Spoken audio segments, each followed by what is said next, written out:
네, 안녕하세요. 시사통통입니다. 오늘 한국 정치인은 유례없는 혼돈 속에서 충돌하고 있죠.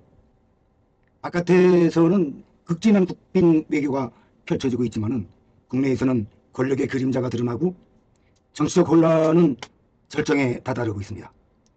이 모든 흐름을 있는 그대로 가감없이 직격으로 말씀드리고자 하는데, 우선 이재명 대통령이 국빈 방문을 지금 아랍에미리트에서 시작해가지고 중동 순방길에 지금 올랐는데, 그야말로 5일머니 외교를 펼치는 전초전이죠. 한 가지 안타까운 것은 이 양반이 도대체 건강을 생각하시는 분인지 노심초사 오직 국익에만 매달려서 전력 투구하고 있는데, 이걸 칭송하지는 못할 망정 나름 질투의 화신으로 변해서 그야말로 딴지를 걸고 있는 국힘당을 비판하지 않을 수 없는 심정입니다. 어쨌든 천천히 얘기 드리기로 하고요. 다음 소식 전해드리기로 하겠습니다. 이재명 대통령의 중동 순방은 솔직히 말해서 최근 수년 동안 우리가 외교, 그러니까 우리가 최근 수년간 우리가 본 외교 장면 중에서 가장 강렬한 장면이라고 볼 수가 있는데요. 아랍에미리트가 보여준 전투기 편대 호위 속에서 극진한 대우를 받고 있는 거죠.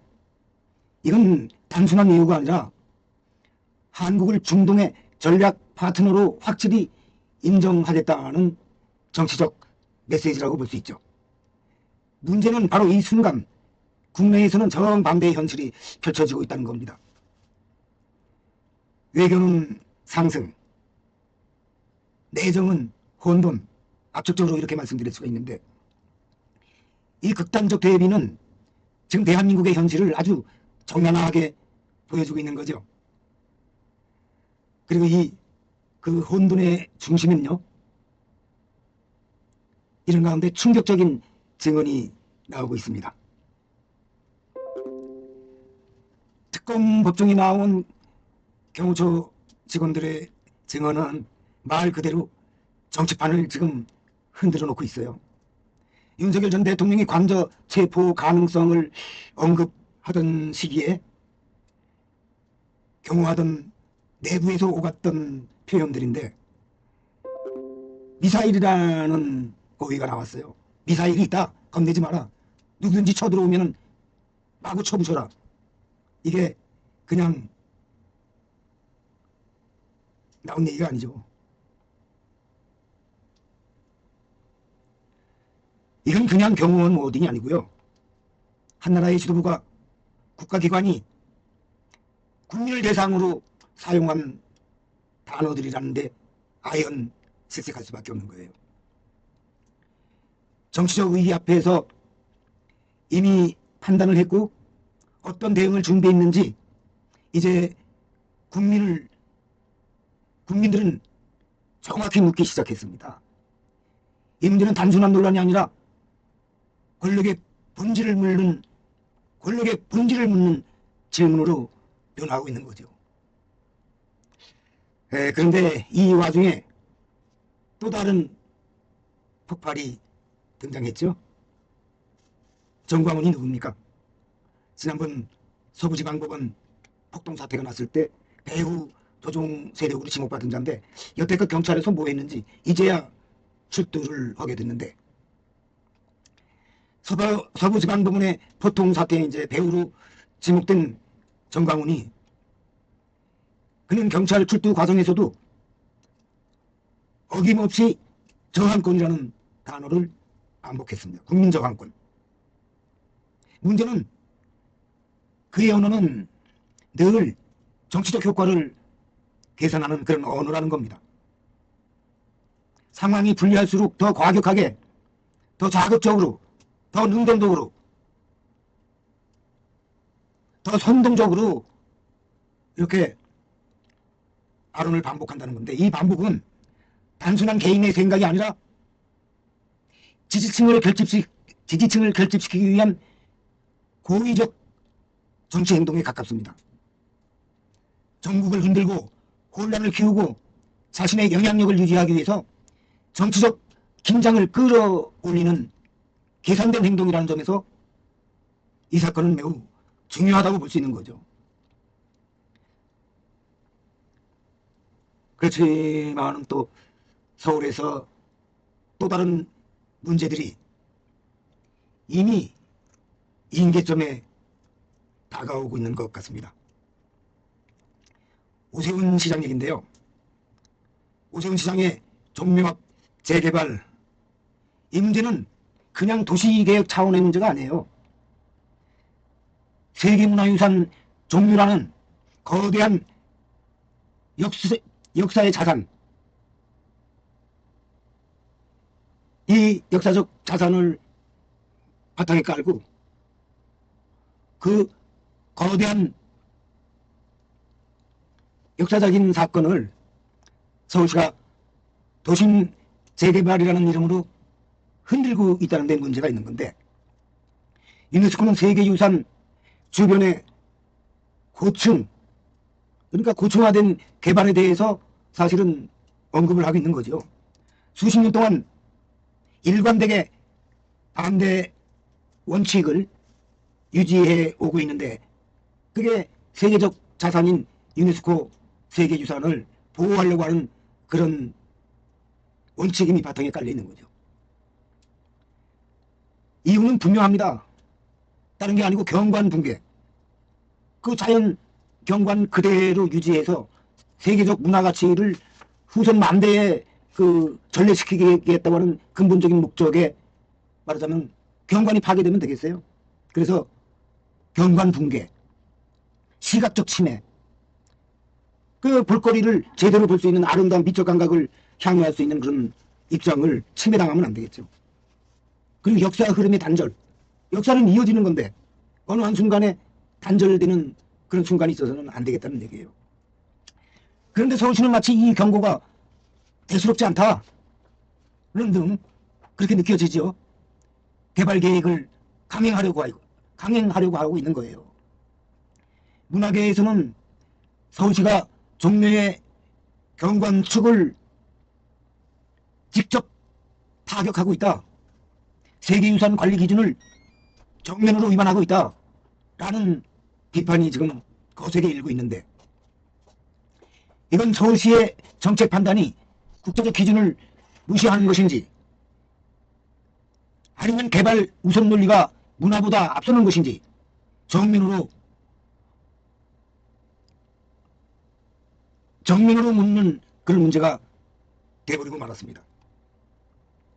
그리고 또 하나의 논쟁이 벌어지고 있는데요. 총리를 둘러싼 정치적 공세입니다.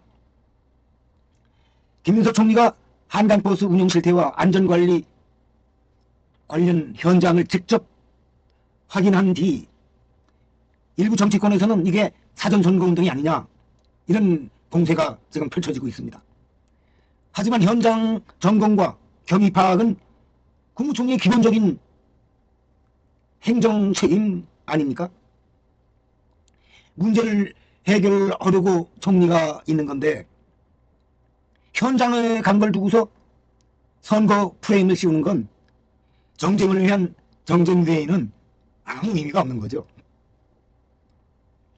이번 논란을 통해 드러난 건 정책의 본질보다 정치적 공격이 앞서는 현실, 문제를 해결하기 위한 관심보다는 누구를 때릴 수 있을까 생각하는 그런 정치 구조가 지금 우리 눈앞에 펼쳐지고 있는 겁니다.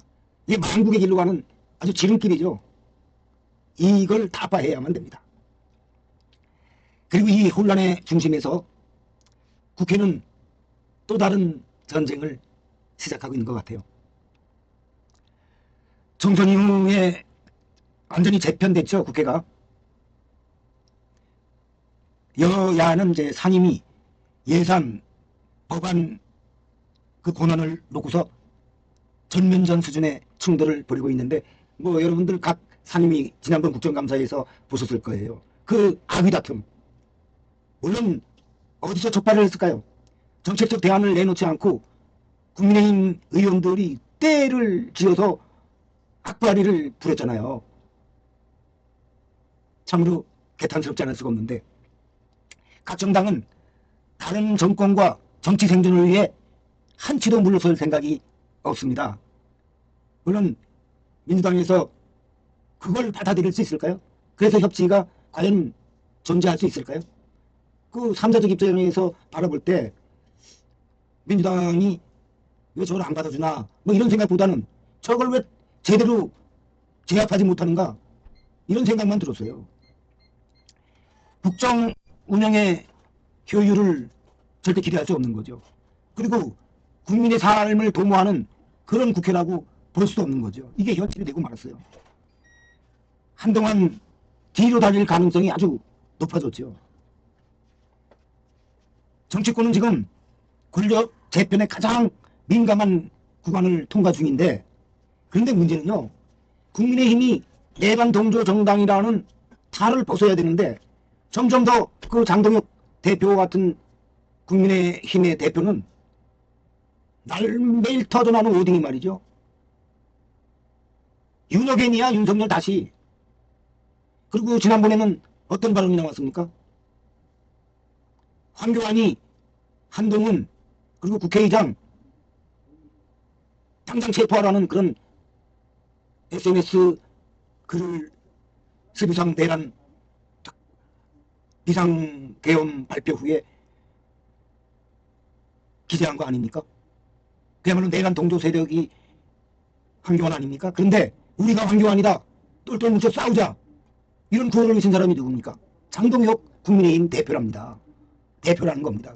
그러면은 지금 이 정권에서 수행하고 있는 내란 재판, 그럼 내란 청산, 여기에 맞대응하면서 각을 세우고 전투를 하자, 싸우자 라고 내세우는 건 결국 윤석열이 비상계엄을 선포하고 내란을 획책한 그 입장을 동조하는 내란 동조 세력임을 차인한 것이 아니냐라는 것을 만천하에 보여준 거다. 그러면 이걸 어떻게 정리해야 할 것인가? 그건 스스로 국민의힘이 국민을 향해서 윤석열 정부와의 고리를 끊는 사과의 액션이 있어야 되는 건데 지금 그런 게 안 나타나니까 국회에서 협치가 이루어지지 않고 있다는 거죠.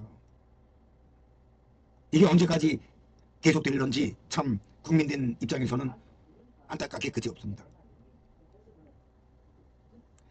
또 이제 사법체계 개편을 둘러싸고도 지금 법무부, 검찰, 국회 모두가 각자의 이해관계에 따라서 서로 다른 해석을 놓고 아주 그냥 격돌하고 있는 그런 입장이죠.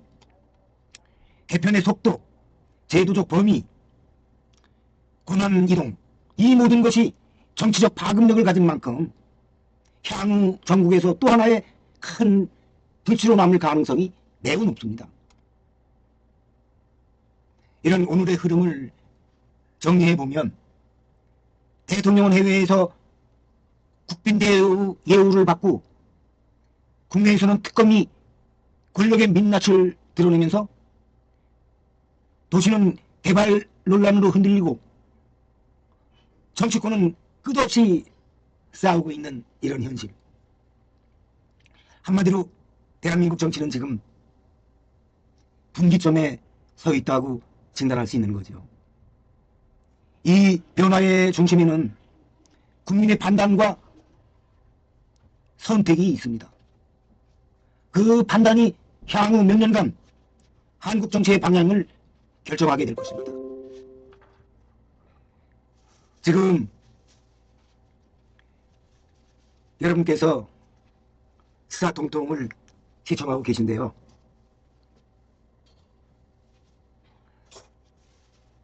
여기서 다시 말을 이을 힘이 없네요. 너무나 우리나라가 처해 있는 현실, 각박한 정치적 대립, 어떤 미래에 대한 전망이 눈앞에 보여지지 않는다는 거죠. 대통령은 저렇게 홀홀단신 국익을 위해서 노심초사 전력 투구하고 있는데 이게 지금 뭐하는 것들인가 이런 생각도 해보면서 아까도 말씀드렸지만은 이재명 대통령이 저러다가 쓰러지지를 않을까 이렇게 걱정하는 국민들이 많아요. 아무튼 5.16 외교 잘 성사시키고 귀국하기를 기대하면서 오늘은 여기서 여러분과 헤어질까 합니다. 더 깊고 더 정확한 분석으로 찾아뵙겠습니다.